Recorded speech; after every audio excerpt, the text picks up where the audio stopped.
Баршаңызға сәлем, достар, қалдарың қалай?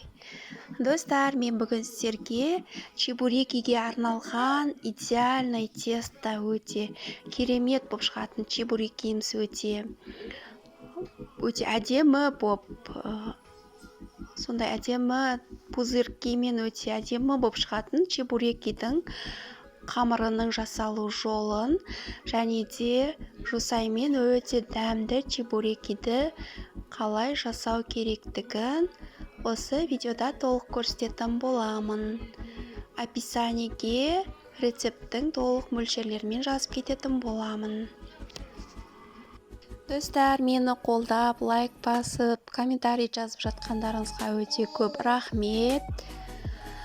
Ал бісміллә деп, ең алдымен біз ұнымызды елеп дайындап аламыз.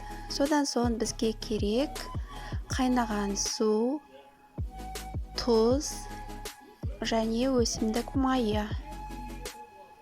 Ұнымызға тұзды салып, өсімдік майын құйып, және суымызды құйып, бірінші қасықпен қамыр илей бастаймыз. Қамырымыз басы бірігіп бастағаннан кейін, қолымызбен әдемілеп қамырды ары қарай илейміз. Бұл видеода мен қазір 500 грамм ұнға 250 грамм су алып, осылай илеп көрсетіп жатырмын. Осы сумен осыдан әдемі қамыр шығады, осы қоспадан. Осылай жасасаңыздар, артық ұн да қоспайсыз, артық су да қоспайсыз, осылай әдемі қамыр шығады. Қамыр жабыспайтын өте, бірақ жұмсақ, өте әдемі қамыр болады. Егер сізге көбірек жасау керек болса, осы рецепті 2 есеге немесе 3 есеге көбейтіп жасасаңыз болады. Қамырымыз осындай болады, өте жұмсақ та емес, өте қатты да емес, әдемі қамыр болады.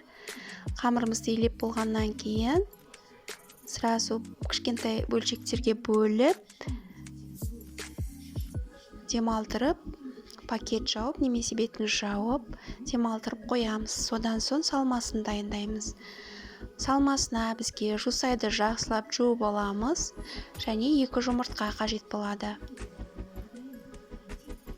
Жусайымызды майдалап турап аламыз. 2 жұмыртқаны табаға аз ғана май құйып, осылай араластырып отырып қуырамыз. Аз ғана маймен қуырамыз. Содан соң турап болған жусайымызды жұмыртқамызға араластырамыз. Тұз, бұрыш, дәмдеуіштерімізді саламыз. Мына біздің салмамыз дайын. Салмамыз дайын болғанша біздің қамырымызда демалып болады.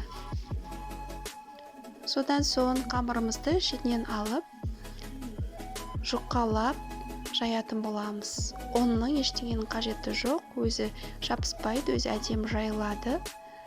Осылай жұқалап жайып алып, ішіне салмамызды салып, екінші жағын қайырып, бетінен басамыз кішкене. Ішінде ауа қалып қоймайтындай етіп басып шығамыз осылай. Содан соң шеттерін кішкене жабыстырып шығамыз. Қолымызбен осылай жабыстырып шыққаннан кейін, үстінен вилкамен әдемілеп басып шығатын боламыз.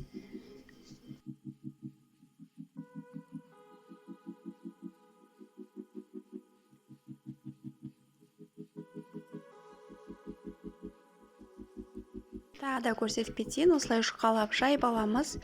Салмасында әдемілеп жайып аламыз. Бір шетіне салып, осылай жайып аламыз. Екінші шетін қайырып, жабыстырған жерімізді кішкене басып, ішіндегі ауасын шығарып,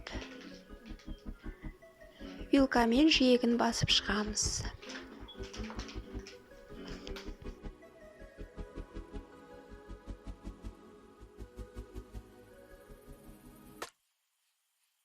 Содан соң табамызға майымызды құйып қыздырамыз. Мұны осындай қып жасап аламыз, бәрін дайындап. Бір-біріне жабыспайды, бірінің үстіне бірін қоя берсеңіздер де ештеңе алмайды. Содан соң қызып тұрған майымызға екі шетінде қып-қызыл етіп қуырып аламыз. Өте әдемі шығады, қамыр өте әдемі, өте дәмді, жасалуда өте оңай. Достар, міндетті түрде осы рецепт бойынша жасап көріңіздер, сіздерге ұнайды деп ойлаймын.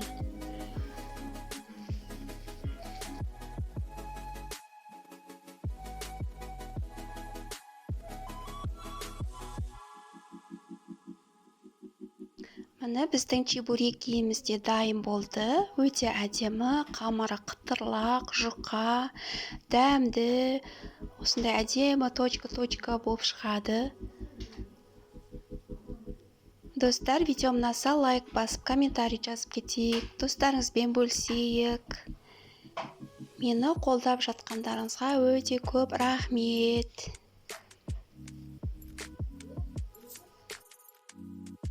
Менің келесі видеоларымды жіберіп алмас үшін каналға тіркеліп қоюды ұмытпаңыздар.